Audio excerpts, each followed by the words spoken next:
Hello, നമ്മൾ ഇന്നിപ്പോൾ പഠിക്കാൻ പോകുന്നത് ചാപ്റ്റർ 2 ആണ്. Customers of a bank. Chapter 2 customers of a bank. First നമ്മൾ പഠിക്കും മീനിങ് ആൻഡ് ഡെഫിനിഷൻ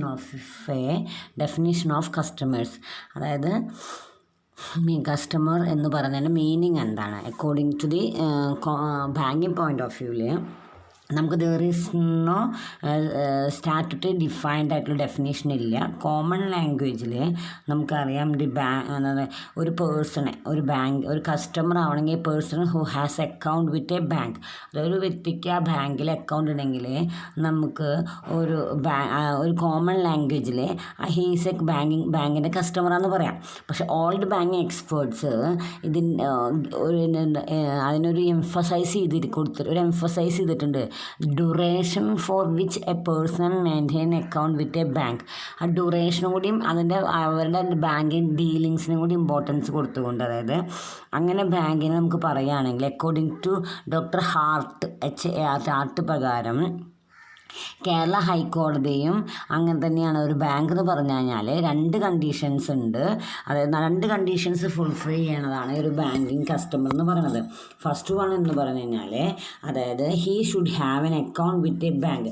അതായത് ബാങ്കിൽ അയാൾക്ക് ഒരു അക്കൗണ്ട് ഉണ്ടായിരിക്കണം. The dealings between the banker and customer should be of regular banking business.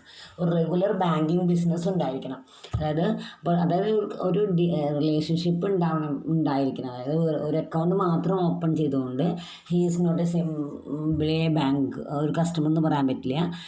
ബാങ്കിൽ ഒരു അക്കൗണ്ട് ഇല്ലാത്ത ആളെങ്കിൽ ബാങ്കിങ് കസ്റ്റമർ എന്ന് പറയാൻ പറ്റില്ല. അപ്പോൾ ബാങ്കിൽ ഒരു കസ്റ്റമർ ആവണമെങ്കിൽ ആദ്യം എന്ത് വേണം? ബാങ്കിൽ ഒരു അക്കൗണ്ട് വേണം. പിന്നീട് എന്ത് സംഭവിക്കണം? ആ ബാങ്കും കസ്റ്റമറും തമ്മിൽ റെഗുലർ ബാങ്കിങ് ട്രാൻസാക്ഷൻസ് കൂടി ഉണ്ടെങ്കിലാണ് നമ്മൾ ബാങ്കിലെ കസ്റ്റമർ എന്ന് പറയാൻ പറ്റുള്ളൂ. അപ്പോൾ ജനറലായിട്ട് ഈ ബാങ്കിനെ അല്ലെങ്കിൽ ബാങ്കിൻ്റെ ഓപ്പറേഷൻ പ്രകാരം നമ്മൾ എന്ത് ചെയ്യുന്നുണ്ട്?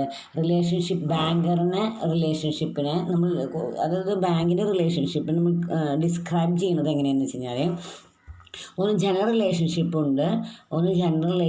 ഉണ്ട്, ഒന്ന് സ്പെഷ്യൽ റിലേഷൻഷിപ്പ് ഉണ്ട്. ജനറൽ റിലേഷൻഷിപ്പ് ഉണ്ട്, സ്പെഷ്യൽ റിലേഷൻഷിപ്പ് ഉണ്ട്.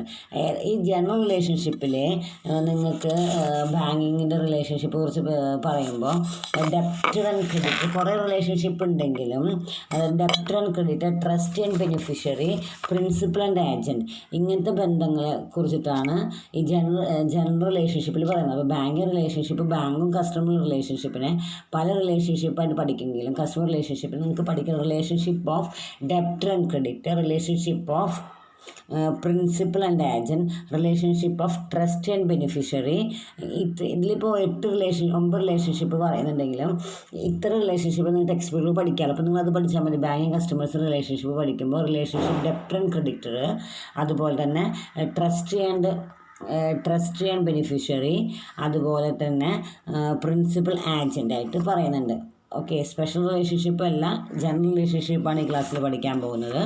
അപ്പോൾ ജനറൽ റിലേഷൻഷിപ്പിൽ ഇത്ര റിലേഷൻഷിപ്പാണ് അവർ പഠിക്കുന്നത്. അപ്പോൾ ആദ്യത്തെ റിലേഷൻഷിപ്പ് എന്ന് പറയുന്നത് ബാങ്കറും കസ്റ്റമറും തമ്മിലുള്ള first relation debtor and creditor എന്ന് പറയുന്ന റിലേഷൻഷിപ്പാണ്. നമുക്കറിയാം ഒരു ബാങ്കറും അതുപോലെ തന്നെ കസ്റ്റമറും തമ്മിലുള്ള റിലേഷൻഷിപ്പ് നോക്കുമ്പോൾ ഒരു ഡെപ്റ്റർ ആൻഡ് ക്രെഡിറ്റർ റിലേഷൻഷിപ്പിനെ കുറിച്ച് പറയുകയാണെങ്കിൽ നമുക്കറിയാം പ്രൈമറിയിലെ ഒരു ബാങ്കിലെ ഒരു കസ്റ്റമർ എന്താ പറയുക 2 രീതിയിൽ ബാങ്കിനെ അപ്രോച്ച് ചെയ്യാറുണ്ട്. ഒന്ന് അയാളുടെ കയ്യിലെ എമൗണ്ട് ബാങ്കിൽ ഡെപ്പോസിറ്റ് ചെയ്യാനും, ഒന്ന് ബാങ്കിൽ അയാളുടെ കയ്യിൽ കാശില്ലാത്തത് കൊണ്ട് ബാങ്കിൽ നിന്ന് എമൗണ്ട് വിത്ഡ്രോ ചെയ്യാനും. അപ്പോൾ ഈ ഡെപ്റ്ററും ക്രെഡിറ്ററും ബാങ്ക് 2 രീതിയിൽ ചില സമയങ്ങളിൽ ഡെപ്റ്ററാവും, ചില സമയങ്ങളിൽ ബാങ്ക് ക്രെഡിറ്ററാവും. ഓക്കെ, ഇപ്പോൾ റിലേഷൻഷിപ്പിൽ banker and his customer debtor and creditor ആണ്.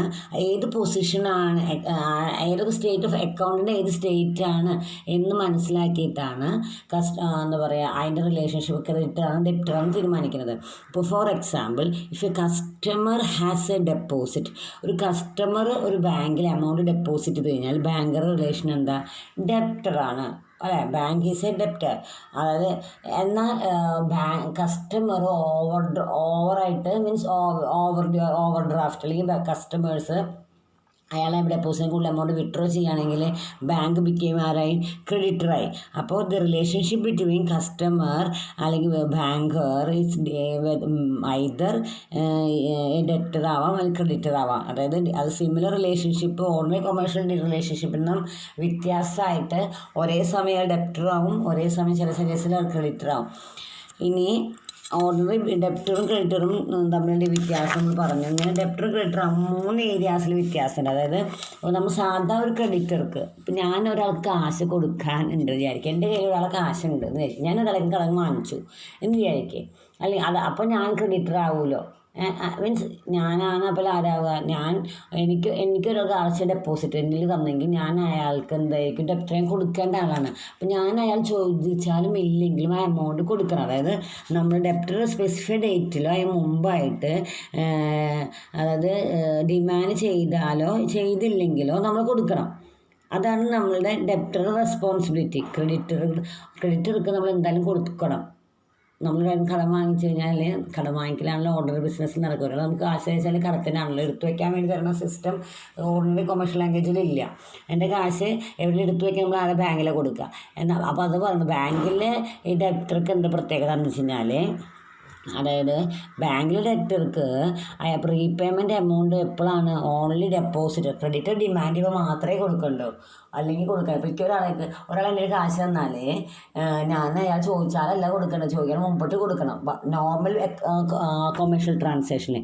എന്നാൽ കസ്റ്റമർ ബാങ്കിൻ്റെ സമയത്ത് ഞാൻ എൻ്റെ അക്കൗണ്ടിലെ എമൗണ്ട് ഡെപ്പോസിറ്റ് ചെയ്ത് കഴിഞ്ഞാൽ എനിക്കിഷ്ടമുള്ളപ്പോൾ, അതായത് ഞാൻ കാശ് തിരിച്ചറിയട്ടെ ബാങ്ക് കസ്റ്റമർ ചോദിക്കില്ലേ. എപ്പോഴാണോ നമ്മൾ കസ്റ്റമർ, എപ്പോഴാണ് നമ്മൾ ക്രെഡിറ്റർ ഡിമാൻഡ് ചെയ്യുമ്പോൾ മാത്രം കൊടുത്താൽ മതി. ഇനി ഡിമാൻഡ് വെറുതെ ചെയ്താൽ മതിയോ? ഇല്ല. Demand must be A proper place and time. അതായത് ഏത് ബാങ്ക് നമുക്കറിയാം, നമ്മൾ അക്കൗണ്ട് ഓപ്പൺ ചെയ്ത ബാങ്കിലായിരിക്കണം. ഇപ്പോൾ അതൊക്കെ നമ്മളുടെ കോർ ബാങ്കിങ്ങിൽ വ്യത്യാസമുണ്ട്. ഇത്ര എമൗണ്ടൊക്കെ കോർ ബാങ്കിങ് സിസ്റ്റം പറയാൻ നമ്മൾ മെയിൻ ബ്രാഞ്ചിൽ തന്നെ പോകണമെന്നില്ല. എന്നാലേ വലിയ എമൗണ്ട് എടുക്കണമെങ്കിൽ മെയിൻ ബ്രാഞ്ചിൽ പോകണം. ഒരു ടൈമുണ്ട്, വർക്കിംഗ് ടൈമിലാണ് പോകേണ്ടത്. അങ്ങനെ അതായത് ഡിമാൻഡ്സ് പ്രോപ്പർ പ്ലേസിലും ടൈമിലാണ് ചെയ്യേണ്ടത്. മൂന്നാമത്തെ പ്രത്യേകത എന്ന് വെച്ച് കഴിഞ്ഞാൽ പ്രോപ്പർ മാനറിൽ ചെയ്യണം. അത് പ്രോപ്പർ മാനറിലായിരിക്കും, പ്രോപ്പർ പ്ലേസ് ആൻഡ് ടൈമിലായിരിക്കണം, മസ്റ്റ് ബി ഡിമാൻഡ് ചെയ്യണം. 3 കണ്ടീഷനാണ് ഇതിൽ പറയുന്നത്.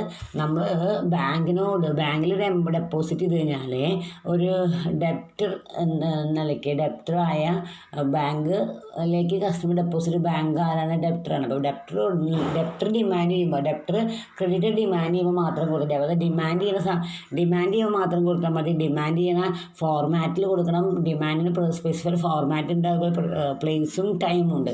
ഇത്രയും കാര്യങ്ങളാണ് ഡെപ്റ്റർ ആൻഡ് ക്രെഡിറ്റർ എന്ന റിലേഷൻഷിപ്പിനെ കുറിച്ച് നമ്മൾ പഠിക്കാനത്. ഓക്കെ, ഇനി നമ്മളുടെ ട്രസ്റ്റി ആൻഡ് ബെനിഫിഷ്യറി എന്ന് പറഞ്ഞിട്ടുള്ള ഒരു റിലേഷൻഷിപ്പും കൂടിയും എവിടെ നടക്കുന്നത്? ട്രസ്റ്റി ആൻഡ് ബെനിഫിഷ്യറി എന്ന് പറഞ്ഞിട്ട് ഒരു ബാങ്കും കസ്റ്റമറും റിലേഷൻഷിപ്പ് ചെയ്യുന്നുണ്ട് ട്രസ്റ്റി ആയിട്ട്. അപ്പോൾ ഈ ട്രസ്റ്റ് റിലേഷൻഷിപ്പിൽ എന്താണ് വർക്ക് ചെയ്യുന്നത്? ഓക്കെ, ഈ ട്രസ്റ്റ് റിലേഷൻഷിപ്പിൽ നമ്മളൊരു കസ്റ്റമർ എന്താ പറയുക, അതായത് വാല്യുബിളായ അയാളുടെ സാധനങ്ങൾ ബാങ്കിൽ ഡെപ്പോസിറ്റ് ചെയ്യുന്നുണ്ട്. അപ്പോഴാണ് ഇത് ആ റിലേഷൻഷിപ്പ് ട്രസ്റ്റ് ആൻഡ് ബെനിഫിഷ്യറി എന്ന് പറയുന്നത് എന്ന റിലേഷൻഷിപ്പിലേക്ക് വരുന്നത്. അപ്പോൾ ഒരു നമ്മൾ ബാങ്കർ ഈസ് എ ട്രസ്റ്റിയാണ്. നമ്മൾ മണി ഡെപ്പോസിറ്റ് ചെയ്യുക അല്ലെങ്കിൽ വാല്യുബിൾസ് എന്ത് വേണമെങ്കിൽ പേ ചെയ്താലും bank act as A trustee ആയിട്ട് വർക്ക് ചെയ്യുന്നുണ്ട്. അപ്പോൾ ഈ ട്രസ്റ്റ് ചെയ്യുമ്പോൾ, അതായത് നമ്മൾ ബാങ്ക് ചെക്ക് കൊടുക്കുന്നു, അതുപോലെ ബില്ല് കൊടുക്കുന്നു, കളക്ഷനും, ഇതൊക്കെ ആക്ട് ആസ് എ ട്രസ്റ്റ് ആയിട്ടാണ് വർക്ക് ചെയ്യുന്നത്. അപ്പോൾ നമ്മൾ ചെക്ക് കൊടുക്കുക, ബില്ല് കൊടുക്കുക, ഇതൊക്കെ കൊടുക്കുന്നതിൻ്റെ ചെക്ക് ദാട്ട. അപ്പോൾ ട്രസ്റ്റിയാണ് ഒറ്റ കണക്കാക്കുന്നത്. അതിന് ബില്ല് കൊടുക്കണം. ഈ എമൗണ്ട് ക്രെഡിറ്റ് ആയി കഴിഞ്ഞാൽ ആ റിലേഷൻഷിപ്പ് എങ്ങനെ? ഡെപ്റ്റർ ക്രെഡിറ്ററായി. ഓക്കെ, അപ്പോൾ ഞാൻ ചെക്ക് കൊടുത്ത ചെക്കിൻ്റെ എമൗണ്ട് എൻ്റെ അക്കൗണ്ടിൽ ക്രെഡിറ്റ് ചെയ്ത് കഴിഞ്ഞാൽ ഞാനും ബാങ്കും തമ്മിലുള്ള റിലേഷൻ എന്തായി? ഡെപ്റ്ററും ക്രെഡിറ്ററും തമ്മിലുള്ള റിലേഷനായി. നമ്മൾ ബില്ല് കൊടുക്കുക അല്ലെങ്കിൽ എന്തെങ്കിലും ഡെപ്പോസിറ്റ് ചെയ്യുമ്പോൾ നമ്മൾ ഇങ്ങനെ വർക്ക് ചെയ്യണം, എന്തായിട്ട് ആക്ട് ചെയ്യണം? ട്രസ്റ്റ് ആൻഡ് ബെനിഫിഷ്യറായിട്ട് വർക്ക് ചെയ്യണം. Then as a principal and ഏജൻറ്റായിട്ട് വർക്ക് ചെയ്യണം. പ്രിൻസിപ്പൽ ആൻഡ് ഏജൻറ്റിൻ്റെ റിലേഷൻഷിപ്പ് എന്താ പറയുന്നത്? പ്രിൻസിപ്പൽ ആൻഡ് ഏജൻറ്റ് റിലേഷൻഷിപ്പിൽ എന്താ ചെയ്യുക, അതായത് നമ്മൾ ഏജൻറ്റ് ബില്ല് സെക്യൂരിറ്റി സെല്ല് ചെയ്യാനോ ഇൻഷുറൻസ് പ്രീമിയം അടയ്ക്കാനോ അല്ലെങ്കിൽ ചെക്ക് കളക്ട് ചെയ്യാനോ ബിഹാഫ് ഓഫ് ദി കസ്റ്റമർക്ക് വേണ്ടിയിട്ട് നമ്മളിതൊക്കെ ചെയ്യുന്നുണ്ട്. ഓക്കെ, അപ്പോൾ നമ്മൾ ഏറ്റവും വലിയ പ്രത്യേകതകളിൽ പറഞ്ഞ കാര്യം ഇന്നത്തെ ക്ലാസ്സിൽ നമ്മൾ പഠിച്ചത് ഫസ്റ്റ് സെക്കൻഡ് ചാപ്റ്ററാണ് പഠിക്കുന്നത്, കസ്റ്റമർ ഓഫ് എ ബാങ്ക്. ബാങ്കിൻ്റെ കസ്റ്റമറെ കുറിച്ചിട്ടാണ് പഠിക്കുന്നത്. അപ്പോൾ ഒരു ബാങ്കറിൻ്റെ റിലേഷൻഷിപ്പ് നമ്മൾ പറയുന്ന മുമ്പ് ആരാണ് കസ്റ്റമർ എന്ന് പറഞ്ഞു കഴിഞ്ഞാൽ ഒരു ബാങ്കിൽ അക്കൗണ്ട് ഉണ്ടാകുകയും ആ അക്കൗണ്ട് ആക്റ്റീവാക്കി നടത്തുക. അക്കൗണ്ട് ഡെഡാവുക ഐഡിലാവാതെ ഒരു activity regular activity bank activity transaction ഉണ്ടെങ്കിലാണ് ബാങ്കിലെ കസ്റ്റമർ എന്ന് പറയുന്നത്. 2 ടൈപ്പിൽ റിലേഷൻഷിപ്പ് ഉണ്ട്, ജനറൽ റിലേഷൻഷിപ്പ് ഉണ്ട്, സെയിം ടൈം എന്ത് റിലേഷൻഷിപ്പ് ഉണ്ട്, സ്പെഷ്യൽ റിലേഷൻഷിപ്പ് ഉണ്ട്. ഓക്കെ, അതായത് നമുക്ക് പറഞ്ഞു ബാങ്കർ എന്ന് പറഞ്ഞാൽ ആരാന്ന് പറഞ്ഞു, അതുപോലെ കസ്റ്റമർ ആരാന്ന് പറഞ്ഞു. ഇനി പറഞ്ഞത് one should have a account ഉണ്ടായിരിക്കണം, അതുപോലെ തന്നെ റെഗുലർ ബാങ്ക് ട്രാൻസാക്ഷൻസ് ഉണ്ടായിരിക്കണം. ഡ്യൂറേഷൻ അതായത് ഡീൽ ചെയ്യുന്ന without frequency of operation bank അല്ലെങ്കിലും റെഗുലർ ബാങ്കിങ് ട്രാൻസാക്ഷൻസ് നടത്തിയിരിക്കണം. ജനറൽ റിലേഷൻഷിപ്പ് ഉണ്ട്, സ്പെഷ്യൽ റിലേഷൻഷിപ്പ് ഉണ്ട്. ഡെപ്റ്റർ ആൻഡ് ക്രെഡിറ്റർ ആണ്. നമുക്കറിയാം കസ്റ്റമറിൽ money deposit bank should be bank ഡെപ്റ്ററും കസ്റ്റമർ ക്രെഡിറ്റർ ആവും. അതായത് അപ്പോൾ കസ്റ്റമർ എന്തൊക്കെ ചെയ്യുന്ന മണി സേഫായി ബാങ്കിൽ വെക്കണം, ഡിമാൻഡ് ചെയ്യുമ്പോൾ ബാങ്കിങ് അവേഴ്സിലായിരിക്കണം, അതിന് മണിക്ക് നമ്മൾ എന്ത് ചെയ്യണം, റിട്ടേൺസ് കൊടുക്കണം. അഡ്വാൻസ് വാങ്ങിയ റിലേഷൻഷിപ്പ് റിവേഴ്സ് ആവും. പിന്നത്തെ റിലേഷൻഷിപ്പ് എന്താണ്, പ്രിൻസിപ്പൽ ആൻഡ് ഏജൻറ്റ് എന്ന് പറയണം. അതായത് കസ്റ്റമർ ഒരു പ്രിൻസിപ്പൽ ആകുമ്പോൾ അതായത് എന്ത് ചെയ്യുന്നുണ്ട്, അതിലത്തെ check deposit, draft, collection of bills, insurance premium ഇങ്ങനത്തെ ഇൻസ്ട്രക്ഷൻസ് കൊടുത്ത് ഏജൻസി സർവീസസ് എന്ത് ചെയ്യാറുണ്ട്, കസ്റ്റമർ ബാങ്കോട് പെർഫോം ചെയ്യാറുണ്ട്. ഓക്കെ, നിങ്ങൾക്ക് പിന്നെ നിങ്ങളുടെ ടെക്സ്റ്റ് ബുക്കിൽ ട്രസ്റ്റ് ആൻഡ് ബെനിഫിഷ്യറി എന്ന് പറഞ്ഞ സംഭവങ്ങൾ മാത്രമേ ഉള്ളൂ. ഇത് ബാക്കിയുള്ള എല്ലാ റിലേഷൻഷിപ്പിൽ പഠിക്കുന്നില്ല, അതുകൊണ്ട് നിങ്ങളത് പഠിക്കേണ്ട. ട്രസ്റ്റ് ആൻഡ് ബെനിഫിഷ്യറി എന്ന് പറയുമ്പോൾ നമുക്ക് ബാങ്കിൽ ട്രസ്റ്റ് ചെയ്തിട്ടാണ് നമ്മൾ ഡെപ്പോസിറ്റ് ചെയ്യണത്. ഓക്കെ, അങ്ങനെ ഡെപ്പോസിറ്റ് ചെയ്യുമ്പോൾ നമ്മൾ വാല്യുബിൾസൊക്കെ ബെനിഫിഷ്യറി എന്താ പറയുക depend upon the trust depend ചെയ്യുന്ന റിലേഷൻഷിപ്പ് ട്രസ്റ്റ് ആൻഡ് ബെനിഫിഷ്യറിയാണ്. കസ്റ്റമർ ബാങ്കിലേക്ക് അതിനുവേണ്ട അവരുടെ മണിയും വാല്യുബിളും ബാങ്കിന് ഇൻട്രസ്റ്റ് ചെയ്ത് കൊടുക്കുന്നുണ്ട്. Okay, interested to the bank. 3 relationship നിങ്ങൾ ടെക്സ്റ്റ് ബുക്കിൽ പഠിക്കാറില്ലാത്തതിൽ ഒരുപാട് റിലേഷൻഷിപ്പ് ഉണ്ട്. ഇനി സ്പെഷ്യൽ റിലേഷൻഷിപ്പ് നെക്സ്റ്റ് ക്ലാസ്സിൽ പഠിക്കാം. Okay, thank you.